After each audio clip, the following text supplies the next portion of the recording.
Bonjour à tous et bienvenue sur le podcast Equiconnect. Je suis Charlotte Masseron, gérante, enseignante, thérapeute du centre de bien-être et d'évolution équin et humain Equiconnect. Dans ce podcast, j'ai à cœur de vous partager mes réflexions, mes remises en question et ce que je vis au quotidien avec mes 10 chevaux. Ce podcast est une invitation à se questionner, à ouvrir sa conscience et à s'éveiller à une autre approche de la relation avec nos chevaux, de l'équitation et de l'écoute de soi-même pour plus de connexion et de sens dans ce qu'on vit au quotidien. Bonjour à tous, aujourd'hui j'ai envie de vous parler d'un thème qui me tient à cœur. J'ai envie de partager avec vous comment j'ai réussi à dépasser le deuil de Mamma Mia pour reconstruire une belle relation avec mes autres chevaux, sans être constamment en train de comparer ou d'être triste finalement de ne plus avoir Mamma Mia à mes côtés. Donc déjà, ce qu'il faut savoir, c'est que c'est avec lui que j'ai vraiment tout créé ici. Donc dans mon centre Equiconnect, c'est avec lui que moi je me suis développée en tant que professionnelle. C'est lui qui m'a appris énormément de choses, donc c'est avec lui que j'ai vraiment appris à gérer les chevaux compliqués, les chevaux émotifs. Voilà, il m'a vraiment appris tout ce que je sais aujourd'hui. Alors, les autres m'ont appris beaucoup d'autres choses depuis. Mais quand je l'ai perdu, j'ai vraiment eu cette impression de perdre une partie de moi en même temps. De perdre de la propriétaire, de perdre la cavalière, de perdre même une partie de la professionnelle avec lui. C'était avec lui que j'avais été le plus loin au niveau compétition, au niveau dressage, au niveau même des mots d'équitation éthologique que je faisais à l'époque. Enfin voilà, avec lui, j'ai vraiment fait beaucoup de choses et on a été à un niveau que j'ai jamais atteint avec aucun de mes autres chevaux. On était, juste avant qu'il décède, on était en train de travailler pour commencer à pouvoir faire du piaffe, à pouvoir faire des pirouettes. Enfin voilà, on avait vraiment un niveau qui était très très chouette.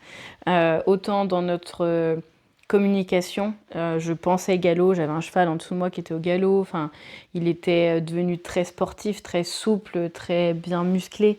On avait vraiment une relation très connectée. Et en même temps, à certains moments, c'était une relation qui était aussi très intense et très challengeante parce qu'il pouvait... en étant aussi connecté avec moi, il pouvait être explosif à des moments où à l'époque, j'étais pas autant consciente de ce qui se passait en moi quand je montais ou quand je travaillais avec lui. Et du coup, ça pouvait être aussi très insécurisant à certains moments. Mais en tout cas, c'était vraiment une relation très, très profonde et en même temps très intense. Et donc, quand je l'ai perdu, j'ai eu l'impression que tout le reste était fade. J'ai mis vraiment un bon moment et ça a été du temps, de la patience et de la douceur aussi envers moi-même pour digérer que aujourd'hui il était plus là et je pouvais plus vivre tout ça avec lui. Et moi des chevaux comme vous le savez, donc j'en ai 10 en tout, dont 2 qui sont malheureusement décédés. Donc ma ponette Frimousse d'une fracture ouverte, elle avait que 6 ans. Et du coup Mamma Mia de son accident au pré. Et donc aujourd'hui j'en ai 8, du coup en tout cas vivants. Et donc quand j'ai perdu Mamma Mia, il y en avait 8 qui étaient encore là à m'attendre et à vouloir développer potentiellement leur connexion avec moi, leur relation, etc. En plus j'ai des chevaux qui sont plutôt dans la demande par rapport à tout ça. Et c'est vrai que moi quand je l'ai perdu, rien que la vision potentielle des autres, je vais surtout parler de Darling. Darling c'était vraiment sa pote, sa binôme. Je l'ai récupérée de l'élevage, elle avait 8 mois et Mamma Mia était déjà avec moi. Il avait 4 ans à l'époque, donc ils ont vraiment grandi ensemble jusque là. Mamma Mia est décédée, il avait 14 ans. Donc voilà, ils étaient vraiment tout le temps collés, même dans le troupeau. Ils avaient d'autres copains, mais ils étaient vraiment toujours tous les deux partout où ils allaient. On a déménagé dans le Limousin, ils étaient tous les deux. On est revenu dans la région, ils étaient tous les deux. Enfin voilà, ils ont vraiment lié lié une relation et des liens qui étaient très solides et très presque fusionnels, j'ai envie de dire. Comme moi d'ailleurs avec eux. Et donc quand il est décédé, je voyais Darling, déjà qui était très très mal, qui comprenait pas, qui était un peu comme moi, mais qui a été très cool, l'a pas montré tout de suite. Je pense par pour me laisser le temps, moi, de digérer les choses. Et donc, rien que de la voir, en fait, c'était une double souffrance. Une double souffrance, en fait, je ressentais pleinement, moi, mon propre deuil, je ressentais aussi le sien. Du coup, il y avait énormément de culpabilité que elle aussi, elle vive ça. Enfin, c'était tout ça entremêlé, c'était vraiment très douloureux, autant pour elle que pour moi. Et donc, je sais que j'ai eu besoin d'un temps où j'ai dû pas m'éloigner, parce que c'était pas le terme, parce que de toute façon, je vis avec elle, mais c'était prendre un peu de recul parce que c'était vraiment trop difficile. Donc, par rapport à tout ça, ce que j'ai envie de poser là, c'est que déjà, il faut du temps. Il faut du temps, c'est ok de pas être bien pendant tout le temps que vous avez besoin en fait. C'est très très ok. Et après ça, quand on décide de refaire quelque chose, donc moi par exemple, donc ma mamie est décédée et Force, elle est pas très bien à ce moment-là non plus. Donc mon deuxième pur sang que j'ai rencontré dans la même écurie que ma mamie, dans mon écurie de course. Donc pareil, il y avait quand même un lien entre les deux. Elle est pas très bien et donc du coup je me suis un petit peu concentrée sur lui et ça a été assez challengeant pour moi de passer de ma mamie à Force parce que c'est les opposés. Enfin vraiment, ma mamie était petit, compact, Force est très grand et c'était à cette époque-là, il était tout raide de partout, il était à moitié boiteux. D'ailleurs c'est pour ça que je l'ai remis au travail pour essayer de l'assouplir et de l'aider à aller mieux, ce qui est le cas aujourd'hui bien évidemment. Mais au début, c'était vraiment comme si je passais du coq à l'âne, quoi. J'avais mon petit cheval qui était formé avec qui je faisais tout, qui répondait très bien, qui était très fin, très énergique, très réactif. Et là, je recommençais de zéro avec Force, qui était tout raide, qui ne connaissait rien parce que avant ça, j'ai jamais vraiment pu le travailler parce qu'il a toujours eu un problème physique. Et donc, je me rappelle les premières séances qu'on a fait. Alors, au sol, c'était un petit peu compliqué pour moi sur le côté où, pareil, au sol, ma mamie était très expressif, très motivé. Il était tout le temps à avoir envie de jouer. Et j'avais Force en face de moi qui, le moindre mouvement que je lui demandais, c'était potentiellement assez inconfortable pour lui au début. Donc, j'avais pas de motivation, j'avais pas de... l'envie était quand même là de partager des choses avec moi, mais c'était très difficile pour lui. Donc moi, j'étais en plein deuil. Et en fait, tout ce que je faisais avec lui, ça me renvoyait que j'avais plus du tout ma mamie, quoi. Enfin, vraiment, et j'avais cette impression au début, c'est pas du tout le cas. C'est pas du tout le cas. Mais j'avais cette impression au début de jamais pouvoir revivre cette joie dans le travail, cette légèreté, cette fluidité, etc. Donc c'était assez compliqué au début et je me rappelle souvent ressentir de la colère. Alors c'était pas de la colère envers Force, hein, pas du tout, mais c'est de la colère assez globale un peu, de la colère envers la vie, de m'avoir pris entre guillemets mon cheval et qu'aujourd'hui je puisse plus vivre toutes les belles choses qu'on vivait ensemble.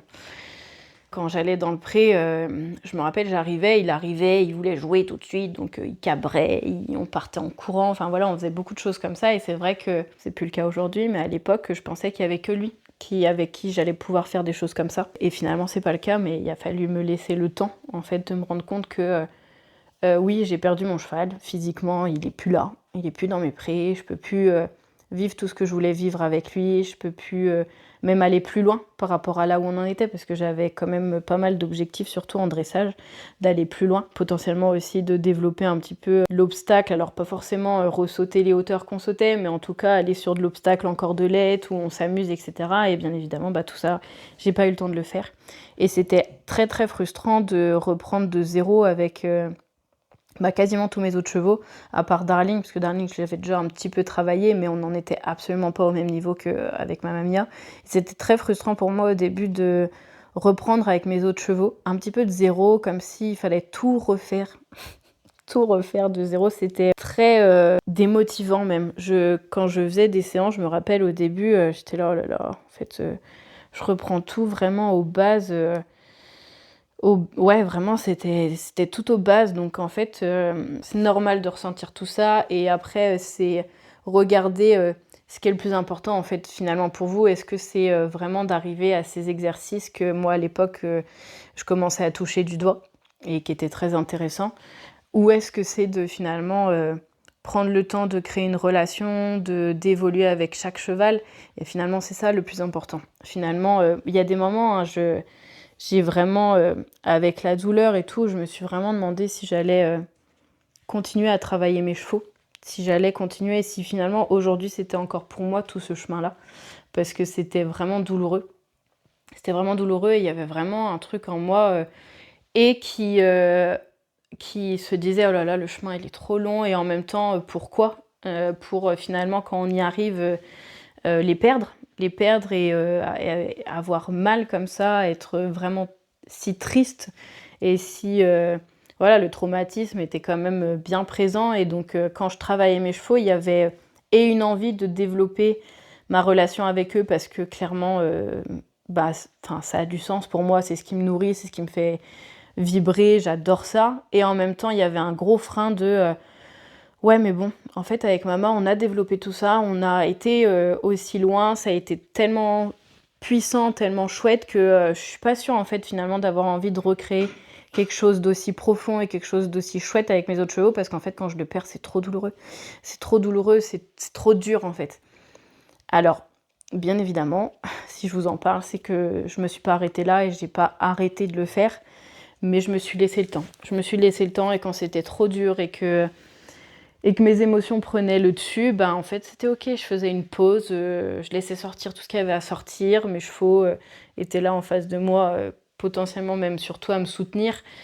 Et je me rappelle des moments où j'étais à cheval, surtout à cheval, et où on travaillait quelque chose avec force, où il avait du mal pour X ou Y raison, et où je me rappelle à l'intérieur de moi ressentir cette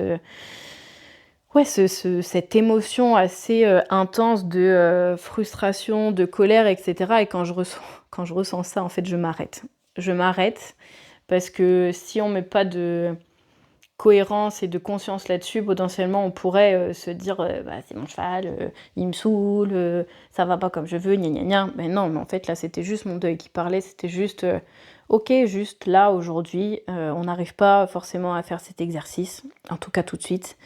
Je le faisais avec ma mamia, donc ça veut bien dire que vu d'où on est parti avec ma mamia et avec un cheval complètement azimuté qui était en dissociation ou en explosion tout le temps, et si j'ai réussi à le faire avec lui, ben, je vais réussir à le faire avec les autres. Et d'ailleurs, même peu importe si j'y arrive pas forcément avec les autres, bah, je ferai autre chose en fait. C'est ok, en fait c'était juste une phase de deuil à laisser sortir. Mais faire attention que ces phases de deuil, en fait, vous les retourniez pas contre votre nouveau cheval parce que ça peut arriver. Et si ça arrive, bon ben voilà, beaucoup de compassion pour vous et puis on l'apprend et puis ben on le refait pas parce que c'est pas juste pour votre nouveau cheval, celui avec qui vous recréez quelque chose. Et ce que je voulais partager aussi avec vous, c'est que avec Darling notamment, donc où ça a été assez challengeant de continuer toutes les deux, même si il y avait absolument pas d'autres options possibles. C'est une évidence que ça n'allait pas s'arrêter, mais ça a mis du temps. Et pendant ce temps-là, bon bah du coup, elle a eu son poulain, Osmose, et ça nous a permis de faire une pause, en tout cas, d'enlever toute cette pression de faire forcément des choses toutes les deux, et puis bah de réapprendre à recréer finalement notre relation. Finalement, elle a eu une renaissance parce que bah on a toujours été elle, maman, moi. En fait, ça a toujours été comme ça. Et aujourd'hui, bah, c'était plus que elle et moi. Alors même si j'ai d'autres chevaux autour, en tout cas, ce trinôme n'était plus là. Donc il fallait réapprendre potentiellement autre chose toutes les deux. Et finalement, ça nous a permis vraiment même si on avait déjà une super relation très forte, une énorme relation de confiance, ça nous a permis en fait d'aller beaucoup plus loin et de se rendre compte que bah ouais, finalement en fait elle est là, moi je suis là, et en fait on a aussi une relation toutes les deux sans personne d'autre, et du coup d'aller beaucoup plus là-dedans. Je me souviens une séance où je l'ai prise une fois l'avoir remis au travail, je l'ai prise, on a travaillé montée et j'ai ressenti cette émotion de frustration parce que elle avait du mal à se porter toute seule. Bien évidemment, avec ma mamia, j'ai rarement eu ce souci-là. C'était peut-être plus l'inverse même. Donc, je me rappelle à ce moment-là m'arrêter et en avoir un peu gros sur la patate, enfin le cœur peut-être même plus. et me dire, en fait, c'est lourd pour moi de travailler mes chevaux et d'être obligée de les porter en ayant l'impression qu'ils ont pas envie, en fait, de faire quelque chose avec moi. Et ce que j'ai jamais, mais vraiment jamais ressenti avec ma Mia, lui, c'est presque lui, en fait, qui portait mon envie de faire des choses tellement il avait envie lui-même de faire 50 000 trucs à la seconde. Donc j'ai jamais eu à ressentir ça, et avec Darling et Force, c'est quelque chose que j'ai beaucoup ressenti et qui a été très challengeant et qui m'a beaucoup, où j'ai beaucoup résisté en fait à ressentir ça. Et donc la dernière séance qu'on a fait où j'ai senti ça, enfin c'était il y a un moment maintenant, mais je me suis arrêtée et j'ai cherché déjà à comprendre, ok, qu'est-ce qui se passe pour moi, et c'était vraiment cette notion de, j'ai l'impression en fait que elle a pas envie en fait de faire ça avec moi, et j'ai pas envie de la forcer en fait. J'ai pas envie de la forcer, c'est pas ma vision de l'équitation aujourd'hui. Aujourd'hui, je veux pas forcer mes chevaux. C'est pas ce que je veux, c'est pas ce que je veux développer avec eux, c'est pas la relation que je veux développer avec eux. Donc j'ai transcendé un peu ça, et je lui ai laissé le choix en fait. Je lui ai laissé le choix, on est reparti dans la séance où je me suis dit, ok, moi je suis prête aujourd'hui à avancer avec toi, à aller plus loin dans notre relation et potentiellement même sur le côté sportif en fait. J'ai envie de développer des choses avec toi, j'ai envie d'aller plus loin. Mais par contre, pas si toi t'en as pas envie en fait. Je veux pas t'obliger à quoi que ce soit. Donc j'ai posé ça. Et derrière, c'était magique. On est reparti et je n'ai plus besoin de la porter. Elle se portait d'elle-même. C'est comme si elle avait besoin, enfin, elle m'a permis en tout cas de conscientiser qu'aujourd'hui, j'étais prête de nouveau à avancer avec elle. Alors, ça va pas tarder à faire 4 ans que ma Mia est décédée. Donc, ça a mis du temps. Ça a mis du temps, mais aujourd'hui, je suis prête à avancer avec elle. Je suis prête à refaire des choses. Je suis prête à plonger pleinement dans notre relation, même si ça me fait peur parce que le jour où elle quitte, en tout cas physiquement, ma vie, ça va être très dur. Très très dur, je pense même plus dur que pour ma Mia, étant donné que je l'ai eu poulain et qu'en plus on, on vit vraiment plein d'étapes ensemble. Moi j'ai eu ma fille, elle a eu son poulain, enfin voilà, c'est une relation qui s'explique même pas avec les mots.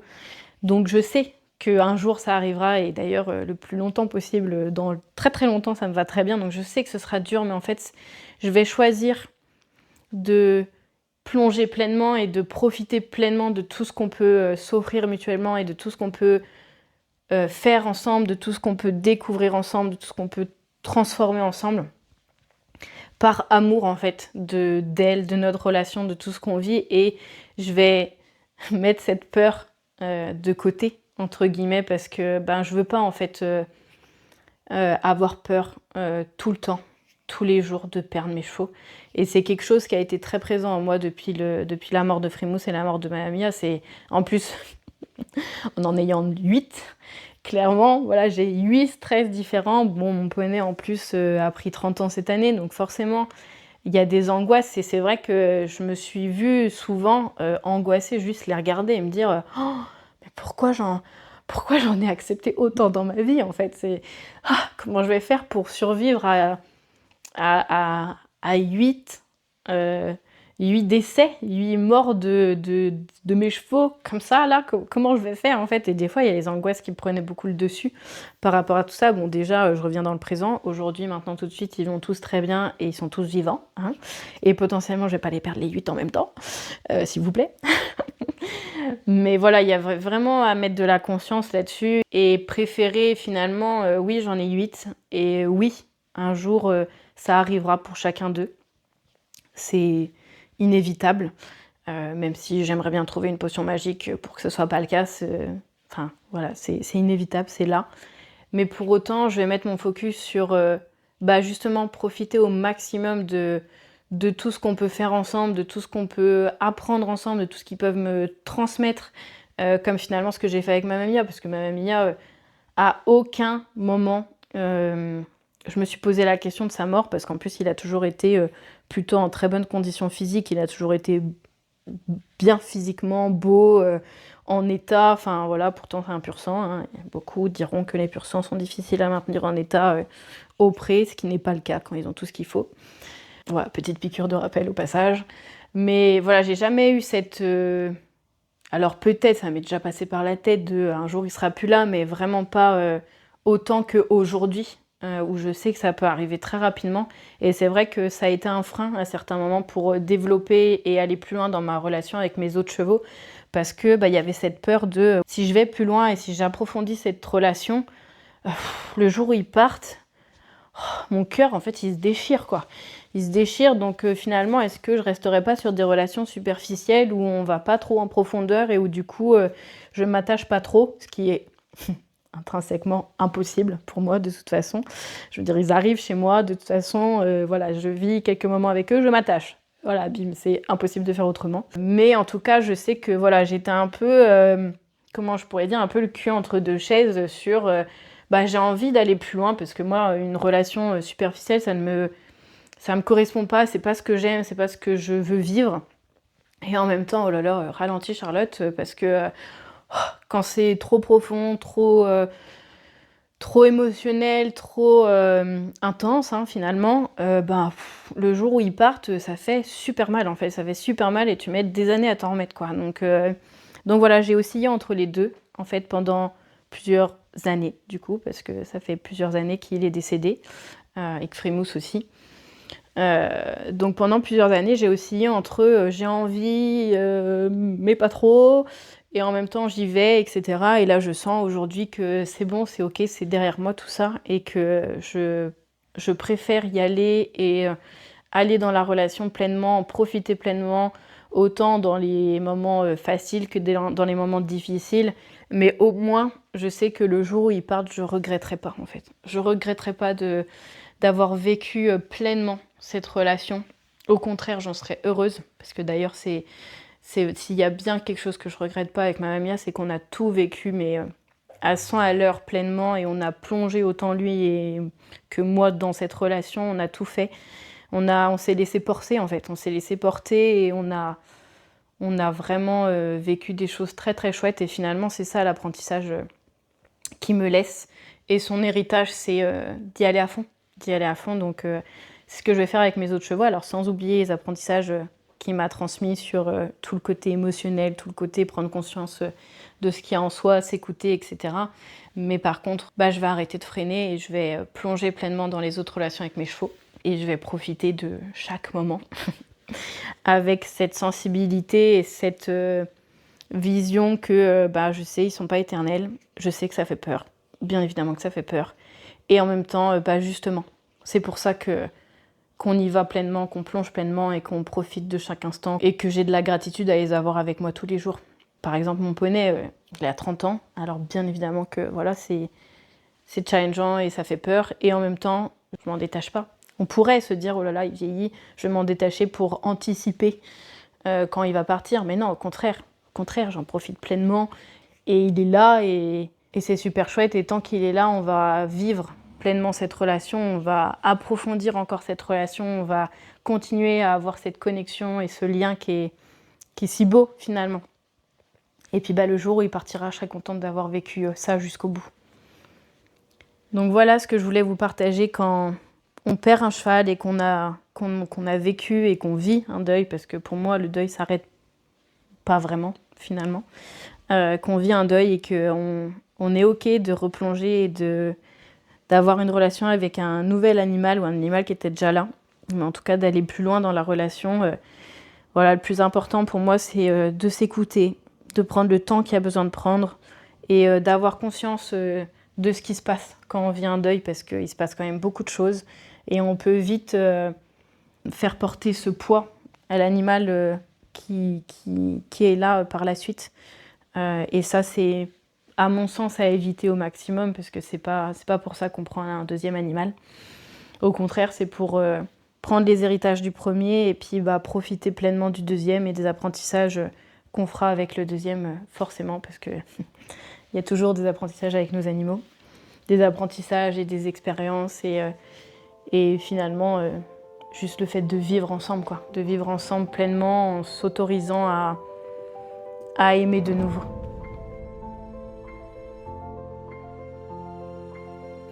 Quand un cheval fait partie de notre vie, il laisse une empreinte profonde.